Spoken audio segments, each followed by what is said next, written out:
Hello and welcome back to the channel. Today I'm playing Kung Fu Chess, where players move all of their pieces at the same time, and each piece has a cooldown before it can move again. My goal is to win 3 games. Let's get started with game number 1. Alright, I'm going to start by playing with their novice level AI, and if I actually understand everything that's happening, then we'll move on to playing against human opponents. But I just want to get a feel for it, so I guess we jump right into it. We get to move every single piece basically as quickly as you can click, and your only limiting factor is that cooldown. So after you've moved a piece, there's a certain amount of time, which is the cooldown, before you can move it again. Okay, we, I think, by my standards, are crushing this novice AI at the moment. We'll go ahead and capture that pawn.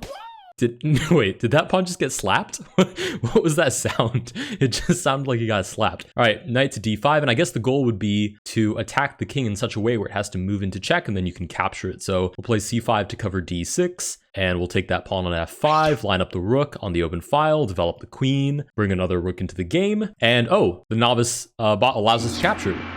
Sweet, we even get like a gong sound at the end when we win. Okay, so we've defeated the novice AI. That was honestly very light work. Let's see if the intermediate AI is any better. Let's take it away. We'll play as the white pieces again. Okay, the intermediate AI right away is moving several more pieces, but it seems to hang this b5 pawn. We'll keep developing. You'll notice that I'm still sticking with the London system. That was definitely a slapping noise. This is a very unique choice of audio effects. Yeah, that's pretty funny. All right, we're lining up more pieces in the center. Our bishop is under attack, so we'll just walk it back. It seems we'll get a chance to take this knight as well. Oh, the knight moves out of the way just in time, so let's hit the queen instead. Let's move the knight back. Maybe double our rooks. Probably a generally good idea. What about e6? If our opponent takes, it clears the way for rook to d8 check. Okay, let's bring this bishop to safety. It's a little bit confusing what sort of tactics might arise from this difference in rules. Okay, let's... Oh, just shy of being able to take the pawn on d7, but we're able to give check. Let's target the bishop because why not? The king moves out of the way. Knight g5 targets the king again. If it slides back to g8, I might just take on g6. Oh, we haven't lost it yet. Our opponent still needs to recapture. Come on, let the timer go down. Take the king. Nice. There's no way to get out of that, surely. Sweet. All right, that was a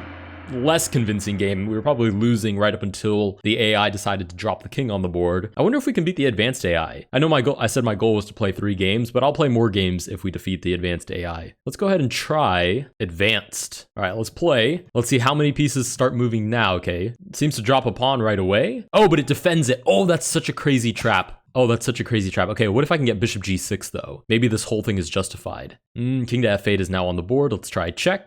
Let's play knight here. And, ooh, queen's under attack. Let's castle in the meantime. If the king doesn't move, I'm taking it. If the king doesn't move, I'm taking it. Come on. No!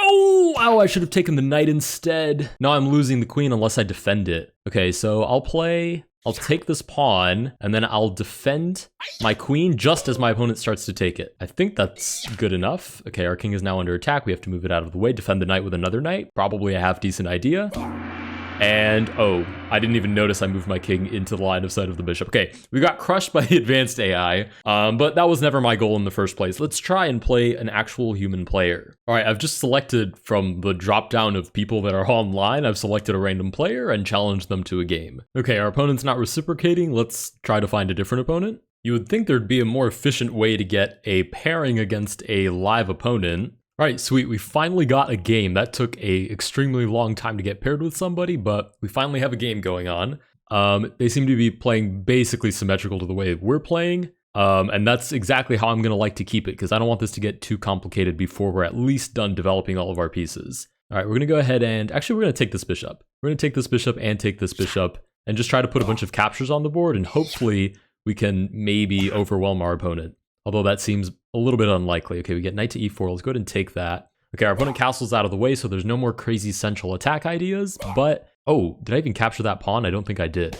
Okay, let's recapture.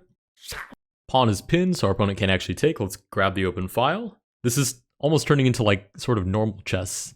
Let's play b4, grab some queenside space. I'm gonna play queen b5. Go ahead and pin this e4 pawn with our rook.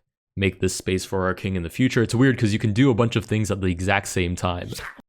So stuff that normally you would have to calculate as, in terms of tempo, right now everything can just happen at once. Nice, we get that free rook on c8. Let's go ahead and double our rooks while we're at it.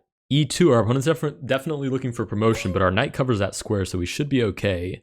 queen takes d4 is just a free queen. We will grab that, and we're threatening mate on e8. So let's go ahead and, oh, we have to take on e1 before we get mated. Take on e8 as well. The slapping sounds, I can't get over them. And we should be basically forcing mate at this point. Let's play knight to f5, and we're waiting to be able to capture the king, who's making a run for it, but we'll go ahead and grab it anyways. With that, we win game number 1, and we finally get some rating. Let's go ahead and move on to game number 2. See if our opponent wants a rematch. All right, sweet. We do get the rematch, and we get the exact same opening as well. Let's see if we can play it a little more aggressively this time. I want captures on the board, and I want to be castled before my opponent is castled. All right, f6 right away targets my bishop, punishing me for developing so quickly. Let's play c4, grab some center space. It's hard because for once, you actually have to try to think about everything at the exact same time. Okay, let's take this knight, and take this pawn, and take this pawn. Take recapture on e5. Maybe we can develop the queen, looking for some sneaky mating ideas. Bring the rooks towards the center. Our opponent still hasn't castled, so we have that going in our favor. Let's take that bishop. Knight to e4, centralize the knight, move our bishop out of the way. There's ideas of f7. Drop knight to d7, why not? And in the perfect world, I can play like knight to g5, maybe look for queen to f7. I'll double my rooks while I wait, maybe grab some queenside space because why not? Our opponent boldly steps to f7 to try to escape, probably to g7 then h6, but we do pick up the king and 15 more rating points with a game number 2 victory. Let's go ahead and play game number 3. Nice, our opponent accepts. We'll play the exact same. Actually, let's play a little more aggressively this time. Let's just seize the center as quickly as we can. Our opponent seems to not be playing anything, so we will take advantage of their absent-mindedness to seize the entire center. Oh, we do get d6 on the board finally. Let's play queen to e2, rook to d1. Our opponent is a little bit late to the party, just a smidge. So we'll take advantage and develop all of our pieces. Why not even grab a little queenside space while we're at it? Let's take on d6.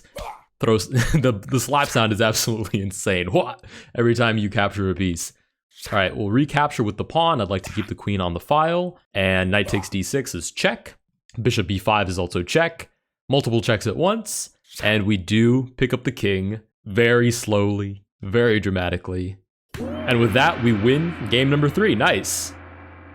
All right, that went by a lot faster than I expected it to, but we did get our 3 victories. And just for kicks, I am going to go back and try to beat that advanced AI that we got slapped around by on that 3rd game. Let's go ahead and play that advanced AI. All right, advanced AI doesn't know that I have extra training under my belt, so I will be developing my pieces extra quickly. I won't fall for taking on g5 again like I did in the first game. Let's castle out of the way. Queen to e2, centralize because why not? Ooh, double attack the bishop. I don't know if I can defend it in time, but I can move it out of the way. Let's take on c5, bishop e3, drop the bishop back as soon as I get the chance. Sweet. Rook to d1. It seems we're at least holding even.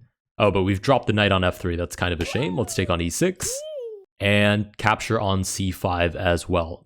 It feels like we're doing okay. It's just so much to keep track of. That's the biggest issue. Okay, we pick up the queen, but our queen is under attack, so we drop it back.